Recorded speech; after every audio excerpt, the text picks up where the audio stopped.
Welcome back to 102.7 Chop FM. It is currently 8:39 p.m. on February 12th. This is Nerds of the North. I am DJ Bodobo. I am DJ Padawan. The two songs we opened up the show with was the Halo theme by Lindsey Sterling and William Joseph, followed by Over the Hills and Far Away by Nightwish. Good tunes right there. Yes, interesting music. Very interesting. We're going to start off the show with a little bit of video game news here. New releases this week. Today released World of Tanks for the Xbox 360. Boom.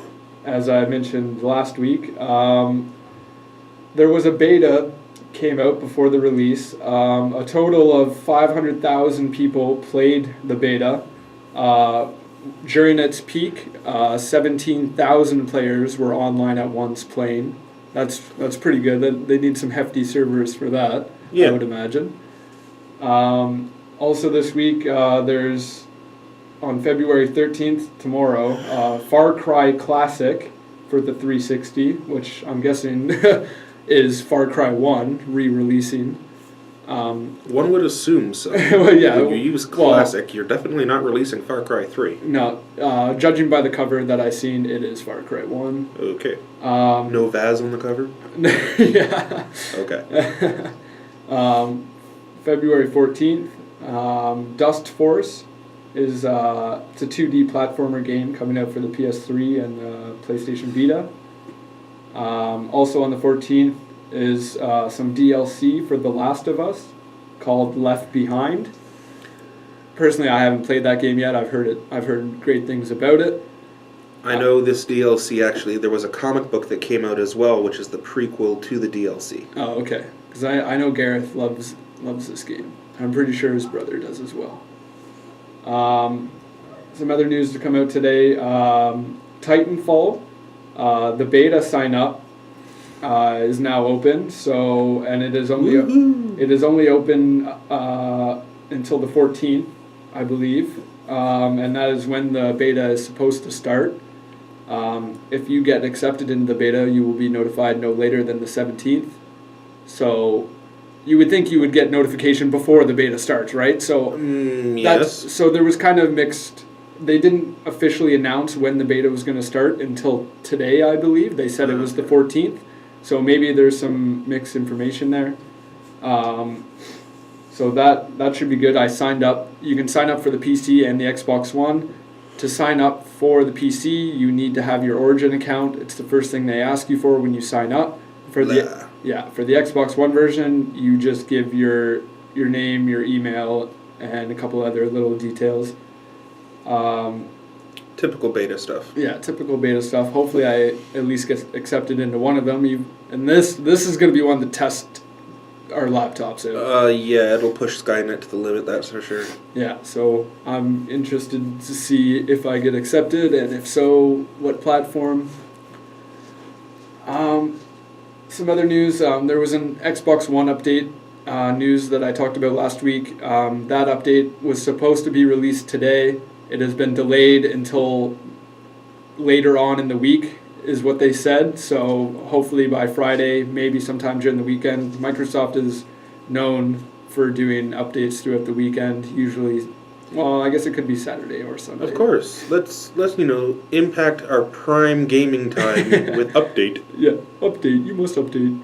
That was the worst on World of Warcraft. You're just like, the server is updating. Yeah.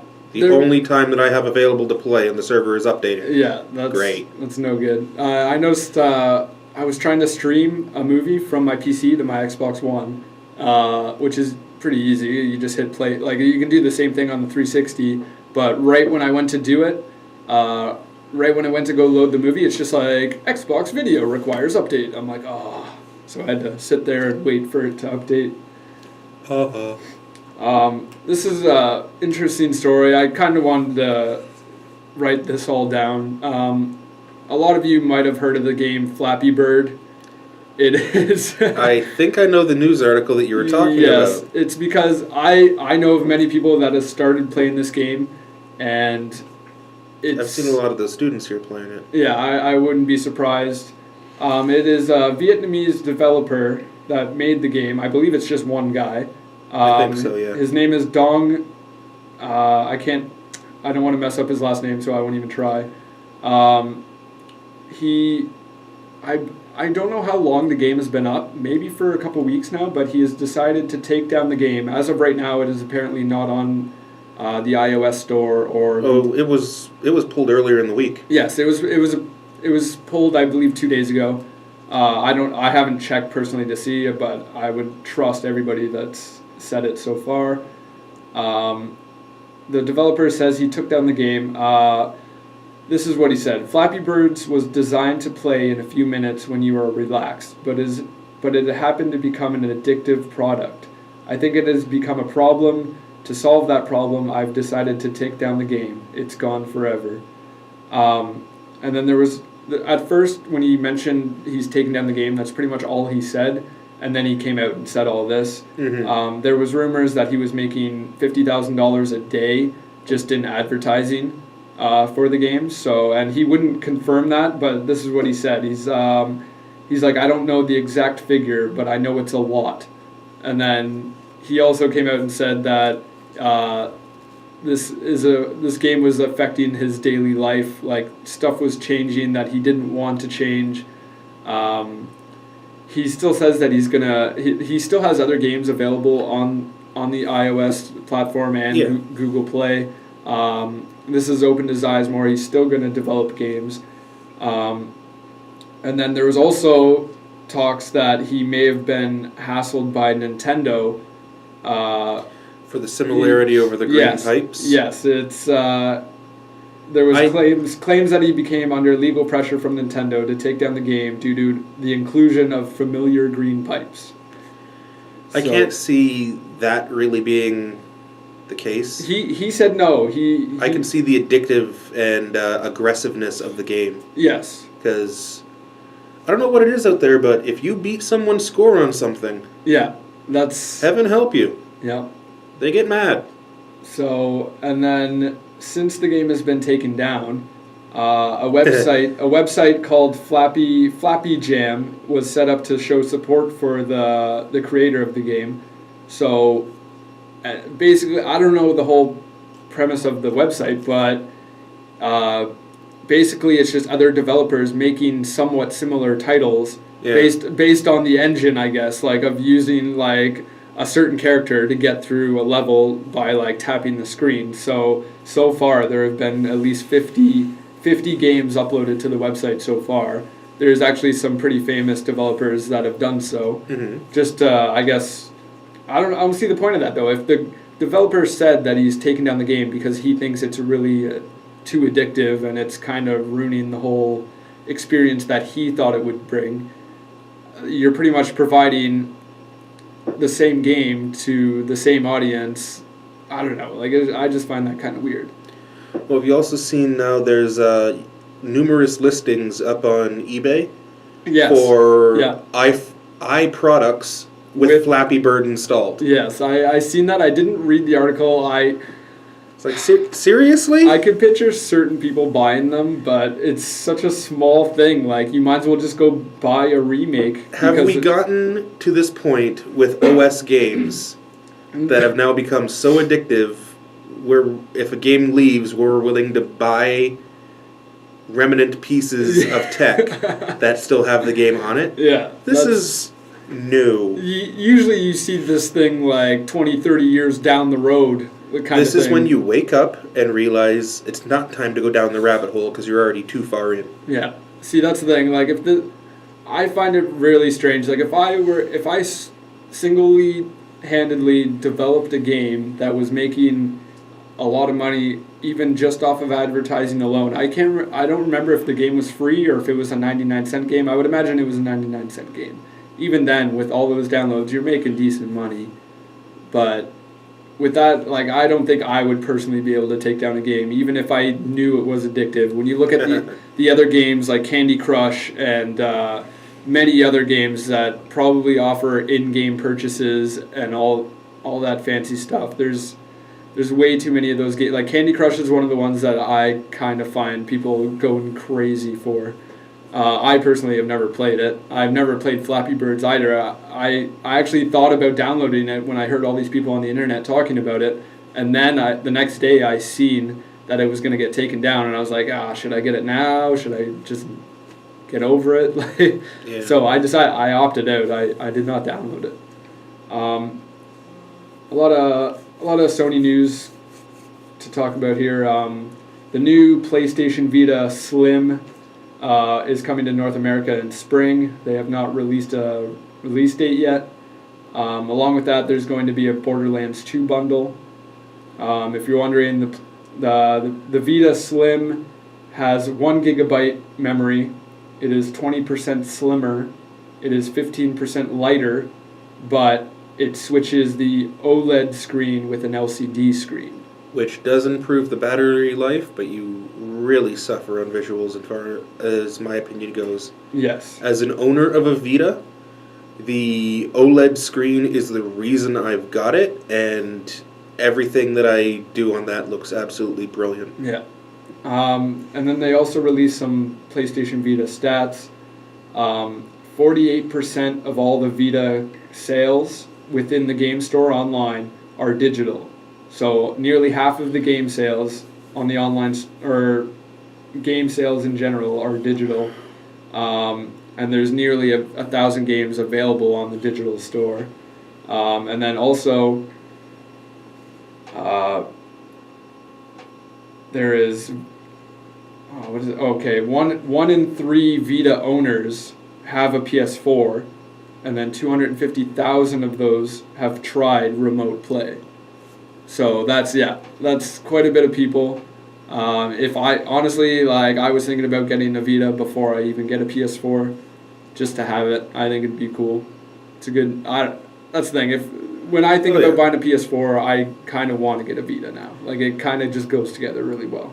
Yeah, it works really, really well. I haven't had a problem with any latency issues or anything during remote play. Now, I've been using remote play with Knack and with Assassin's Creed 4.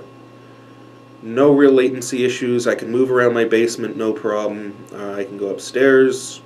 That's when I start getting a little bit of latency. But it just depends on how far you move away from your modem or your router and how strong your router actually is. Yeah. And then there was another article that came out today with a whole bunch of... Sony came out and released a whole bunch of stats on the PS4. They've sold 4.2 million consoles worldwide. PlayStation 4 gamers average a collective of 34 million hours a week. 50 million hours if you include entertainment options, which I would imagine would be Netflix and other apps like that. Yeah. 90% of PS4s are connected to the internet.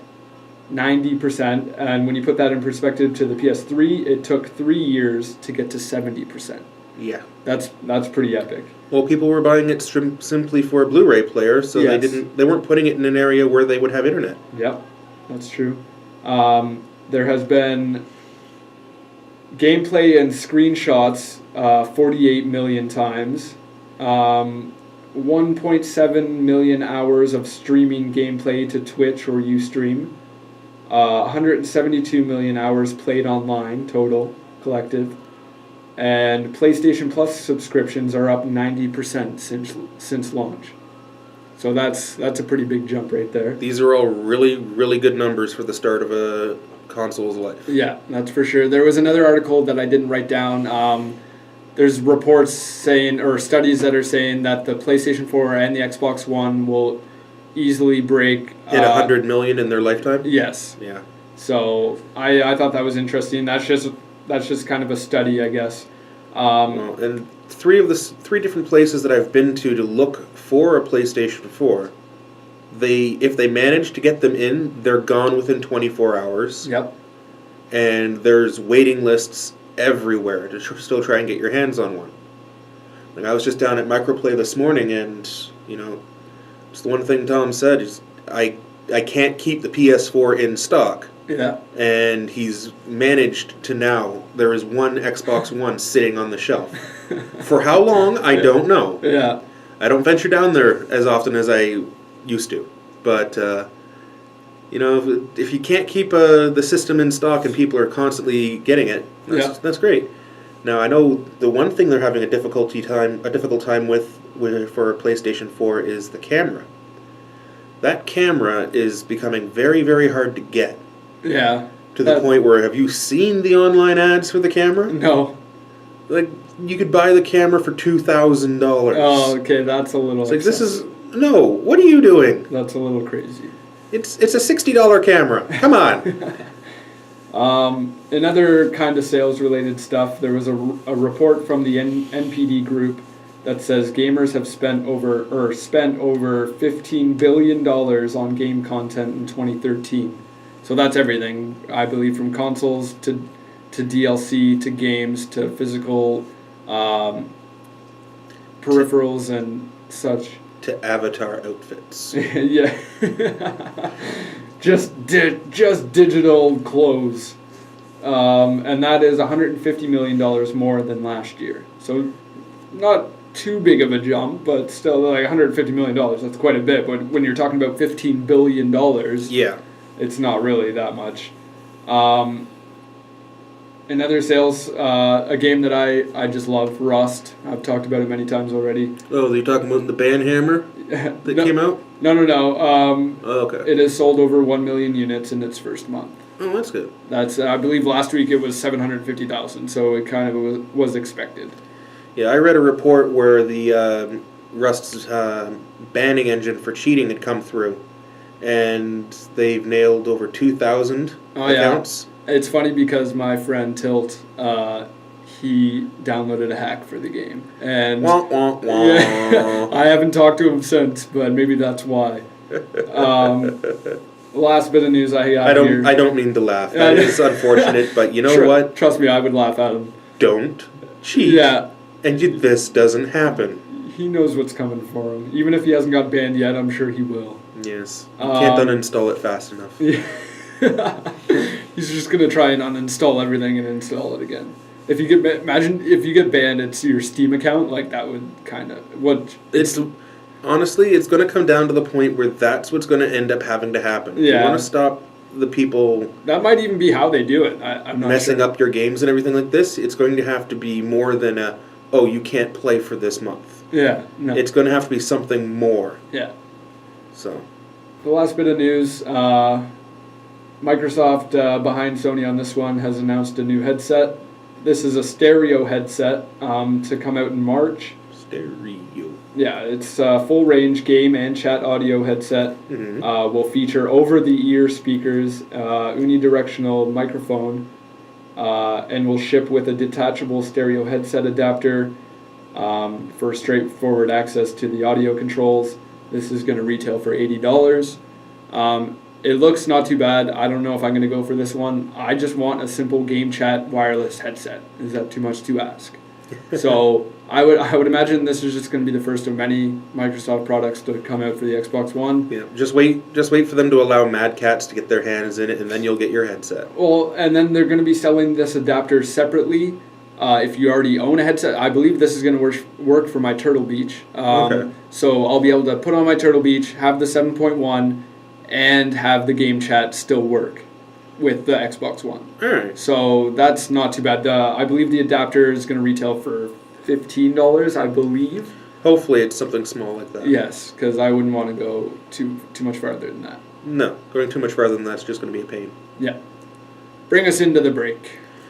That's it. We're going to start up the break? Yeah. Okay, whoa, halfway through the show here, so it's time for a nostalgic break on our Nerds of the North here. And I'll give you a break.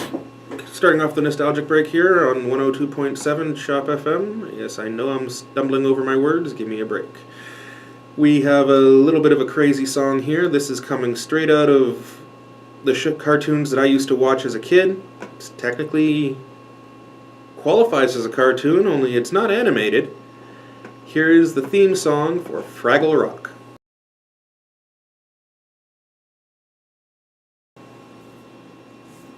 Welcome back to 102.7 Shop FM. We are the Nerds of the North, and that was our nostalgic break.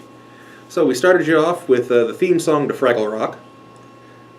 Once I heard it, I recognized it immediately. It's been a while. And then we followed with the theme song for Denver the Last Dinosaur.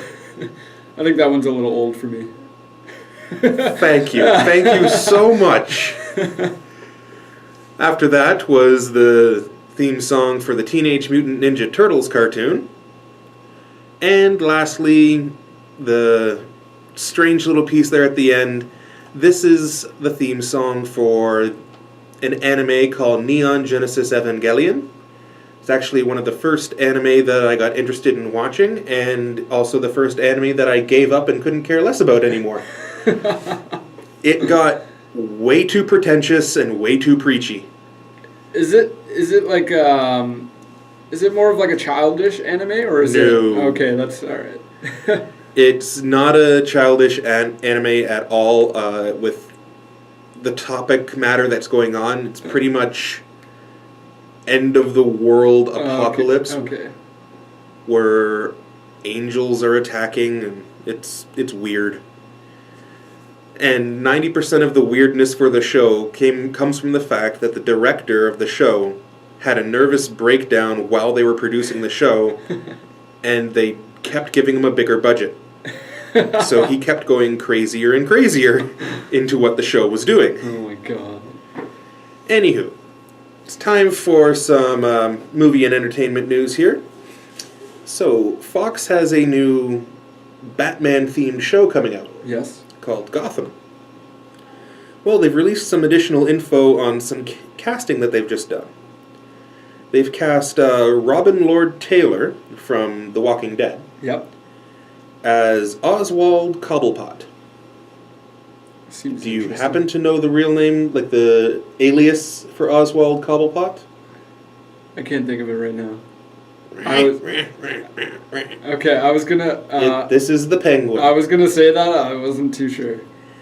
We also have Sean Pertwee from... he's done voice work for the Ultramarines movie. He's starred in Formula 51. I know there's other movies he's been in, I just can't think of them right now. But Sean Pertwee has been signed on as Alfred Pennyworth. And this is a younger Alfred. Yes. And I'm not sure if they've changed his backstory or not, but his backstory sounds weird.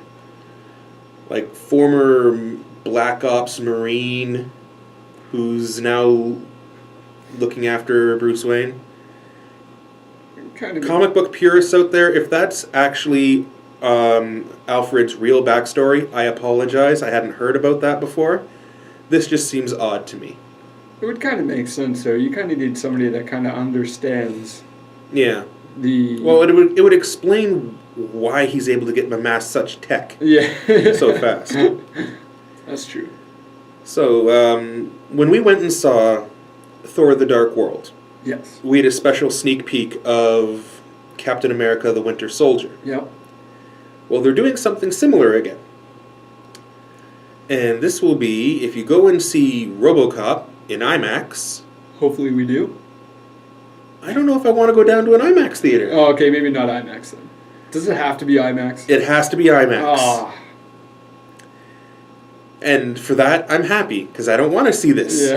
Yeah. If you go and see RoboCop in IMAX, you will get a sneak peek at 300 Rise of an Empire. Oh, yeah. To screen after the trailers, right before RoboCop starts. Yeah, no. I'll pass. Yes, I will go to AVX, thank you very much, not IMAX. Watch, we're going to go to AVX and it's still going to be there. If it is there, yeah. there's going to be some fisticuffs in the parking lot because you just cursed it. Yeah, I know. So, Heavenly Sword. Remember this game for the PlayStation 3 when it first launched? Yep. I remember it looked really beautiful in cinematics. Don't remember much about the gameplay. Apparently someone else thought it looked really good in cinematics, to the point it is now a movie. Well, it's in production. Yes. The trailer has been released for Heavenly Sword, the CG animated film. Looks like the cutscenes. I don't know anything more about the game, so I can't really say much. Yeah. See that? But this is interesting. That's the thing. When you take a game that has really good cutscenes, like when you look at, I believe they're making a Assassin's Creed movie. Uh-huh. Like those cutscenes, like blow me away. When those first came out for the like that was a whole new style. Okay, so we have an Assassin's Creed movie coming out. We have a World of Warcraft movie coming out. Yes. We have the Need for Speed movie coming out later Yes. this year. Yes. We now have Heavenly Sword coming out. Yep. Can somebody, go kick Microsoft in the butt I or know. something? We We want Halo. Halo, please. All these other video game movies just prove that there is a market out there for game movies. Yeah. And we would want, personally, myself, I want Halo. Yeah. Man, like The story is perfect. I think like the hype for it is probably going down, but if you hyped it up enough when it they announce that it's actually going through, All they need to show you is Yes. the young boy Yeah. playing King of the Hill, and have the scientist walk up to him and he catches a coin out of her hand, and she just simply asks, "What is your name?" "My name is John." Yeah. And then strike the Halo theme. And All you need to show. yeah. All you need to show. Okay, moving on. Sequels abound. Apparently, that's what everybody wants to do. As soon as your movie is even hinted at being released, people are already thinking about a sequel. Well, Roland Emmerich has written a sequel for Independence Day. Yes, I heard about this. However, Will Smith is not coming back.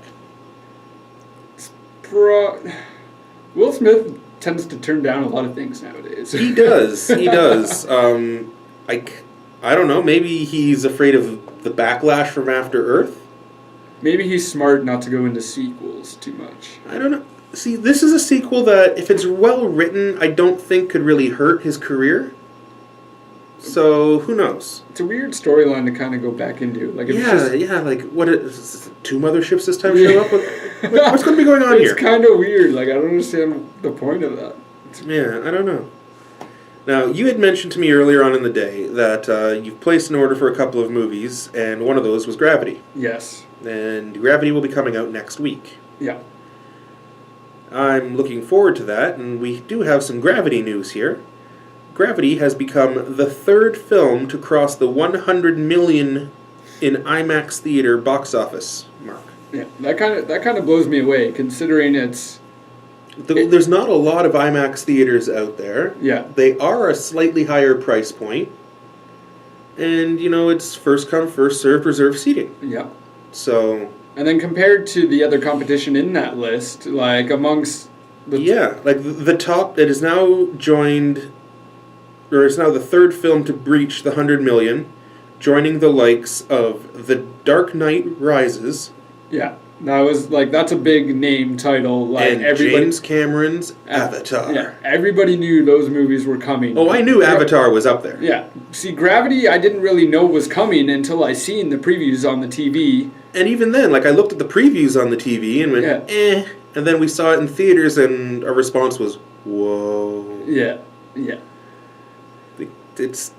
That's just one movie where the trailers did not do it justice. No, it didn't at all. I thought it was going to be interesting and then went, and it just blew me away. And hopefully there's another movie that the trailer is not doing it justice at all. Because I read a little bit of a news report about the new RoboCop movie. Yes. Someone sat down and interviewed the writers of the 1987 original RoboCop film. And one of the writers had a message to give. In fact, I wrote down the message. He had said, "Can I give a message to all the hardcore fans? Please, put down your rocks and spears. I've seen the film. It's really great." Yeah. See, if I personally were involved in a film, even years ago, and then now somebody was making a remake, when you get a certain set of mind where you can appreciate the work, all the work that people have done making the new film, even with today's technology and all that, everything kind of seems smoother, but it's probably just as much work as it was back in the day. you kind of, if you appreciate, like if you're in that spot to appreciate work like that, Yeah. it's going to be hard to criticize anything that they've done, kind of thing. Like unless they totally botched the story, any of the old stuff, like you're not going to say anything bad about it. But No. for hardcore people that have already Yeah. that like know all the details about the older movie, they might still have something to say about it. Well, considering there is enough of a similarity, the script went to the Writers Guild Association, as it does for whenever you send a script in for it being worked on. The Writers Guild reads the scripts Yeah. anonymously, and they felt that this new RoboCop script was close enough to the original that the two writers of the original are getting credits for the new movie. That's pretty good. There's enough of a similarity that they were given some type of a credit. So that's the thing. You would think they would have to approve that credit before, because Well- if you put their name on it and then it comes out in bombs, like I don't want my name on that. Yeah. But so like they probably had an advance copy of the script and probably went through it and maybe even talked to the director and see what his plans actually are for the film. Considering that one of the writers finished the interview with, "Don't tell my agent this, but I will pay MGM to let me work on the sequel." That's pretty funny. Yes. So this is kind of getting our hopes up now. Like we're gonna have to go see this, and I know. I'll be seeing it this weekend. Yeah. I'm going to be doing a little bit of a day at the movie theater because Yeah. there's a couple of movies I want to catch. So this one gonna be taking the AVX slot? Have you? Yes, this is the AVX slot. Should we buy our tickets? We probably should. Okay. I think we'll look into doing that tomorrow. Okay. I'm down to go on Friday. Alrighty. Okay, well, that's pretty much it for some movie news, except for one last bit. Sorry, I just noticed at the bottom of my page here. Derp. The Lego movie that came out, which is another one of the films that we're going to go and see on the weekend. Yep. It's a big surprise. It's surprised a lot of critics. Yep. And if the 3-day box office value is anything to go by, this movie is going to have a strong foothold. Because their opening weekend, their Friday, Saturday, and Sunday box office numbers total $69 million. That's pretty astounding for an animated movie like that. Yeah. That's pretty good. 3-day total. That's ridiculous. And what did you say was also on the list? Number 2 with about 24 million was Monuments Men. Yeah. See, that kind of puts it in perspective there. And yes, Frozen's been out for a while, but Frozen still made $6 million Yeah. in the weekend. Yeah. That one's actually doing pretty well for what it is. I've got a feeling Frozen's going to be taking some Oscars. Yes. And since we are actually approaching Oscar time, aren't we? Is it the believe- end of this month or is it start of next month? I can't remember exactly, but I know I've heard hype for it already. I've heard some hype for it. Never fear out there. We will have an Oscar Yes. featured show. Yeah. Well, I've already found the online listing where you can make your own bids and everything for what you want the Oscars to go to, and I've filled it out. So It'd be nice to do a prediction show, maybe. yeah, of I've some done sort. I've done my predictions. Okay. So we'll print off the list and we'll see what we got. Okay. Moving on for movie releases, both in theater and on Blu-ray. Coming out into theaters this week, we have RoboCop. Actually came out into theaters today. First showing in Newmarket was about 4:30 this afternoon. Was it in AVX already tonight? I don't think it's hits Yeah, actually it was. It hit AVX today. Yeah. That's strange. Yeah. Another one is Endless Love. And the last one, we saw a trailer for this. Remember the Winter's Tale? Okay, yeah. The Colin Farrell film where it's like the story takes place over the span of 100 years. Sounds kind of odd. Yeah, very strange, but it looked interesting. Might see it, I might not. Might be, for me, it's probably going to be a Netflix watch. Yes. Now, coming out onto Blu-ray yesterday, we had The Jungle Book. Yes. The 2-disc Diamond Edition came out. I already ordered mine. And we have Rocky, the Heavyweight Collection. This is a 6-film box set for the Rocky series, That's crazy. including a completely redone first Rocky film. It's got an audio overhaul, visual overhaul, special features like crazy. So they did a lot of work for this collection. How much does that retail for? I believe it retails $79. Okay, yeah, that's reasonable. That's probably. I'm guessing. I didn't actually look. That sounds about right, though. It's probably about $70 or $80. Yeah. Moving some slightly other news today. Last week we had our station manager on here talking with us about aside from the numerous things he was talking about, the main thing was a 3DS title called Bravely Default. Yes, it has taken Pickering College by storm. This, first of all, strange title for a game. It is. Bravely Default. They might as well have just put Final Fantasy on the case. They seriously might have. They should have. Like, it probably would have sold even. The game is made by Square Enix. Yes. Strike one for why they should have just called it Final Fantasy. It incorporates a job system with approximately 30 plus jobs. Yeah. And you don't get to put a character into the job until you've beaten someone who's had that job. Yeah. I just started Chapter 2, okay? And that took me 12 hours to get to Chapter 2. That's pretty nuts. It took me 4 hours to get out of the intro. Yeah. But, in that time frame, I have come across the Freelancer, which is the job you get right off the beginning. I've come across the White Mage, the Black Mage, the Knight, the Monk, the Thief, and the Merchant.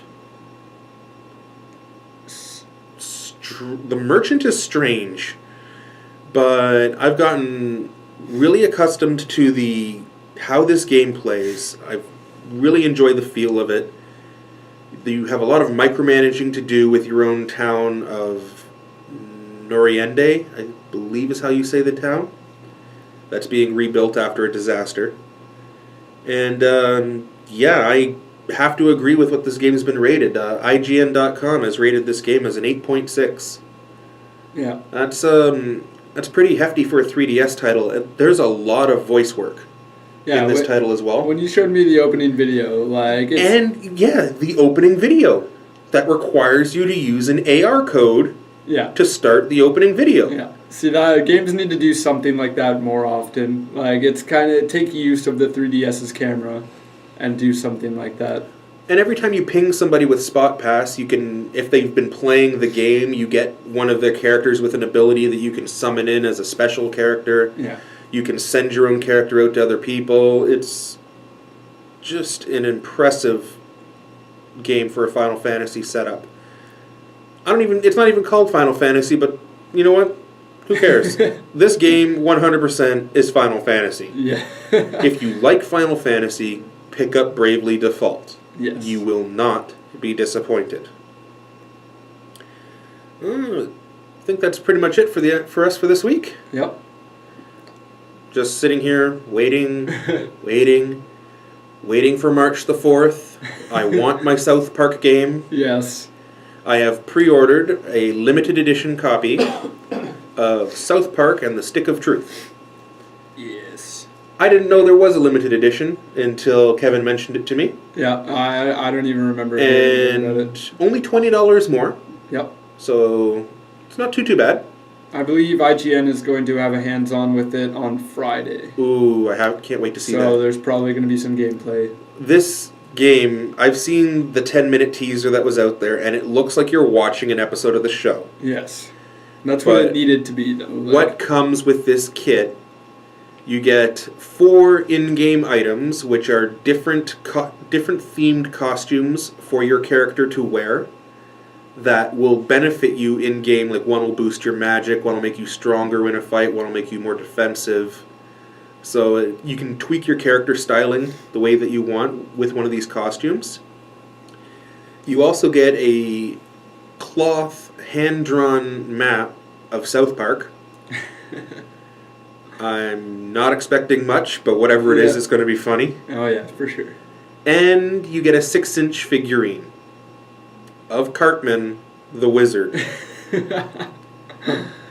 That is going to be sitting right on my shelf. I think it's going to be probably standing right next to the AT-AT. The wizard can take it down. Yes, the wizard can drop the AT-AT. Yeah, right. Okay, we've rambled on long enough. This will be the end for us on this fantastically cold Wednesday night. Yes. So, before we sign out from 102.7 Shop FM, this has been an episode of Nerds of the North. I am DJ Padawan. And I am DJ Bonobo. We're going to leave you with a song.